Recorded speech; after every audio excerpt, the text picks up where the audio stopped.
Les deux hommes ont échangé de nombreuses poignées de main appuyées. Mais aujourd'hui, les relations entre Emmanuel Macron et Donald Trump semblent bien mal en point. Lundi soir, le président américain a divulgué sur son réseau social ce qu'il a présenté comme un message privé de son homologue français.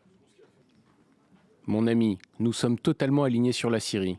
Nous pouvons faire de grandes choses en Iran. Je ne comprends pas ce que tu fais au Groenland. Emmanuel Macron propose aussi d'organiser une réunion du G7 à Paris jeudi et se dit prêt, en marge de ce sommet, à inviter les Ukrainiens, les Danois, les Syriens et même les Russes.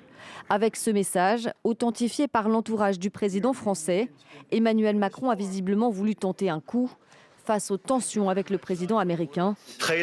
Les accords commerciaux américains minent nos intérêts en termes d'export, exigent des concessions maximales et ont ouvertement pour but d'affaiblir et de subordonner l'Europe, avec en plus une accumulation de nouveaux droits de douane qui sont fondamentalement inacceptables, d'autant plus quand ils sont utilisés comme levier contre la souveraineté territoriale.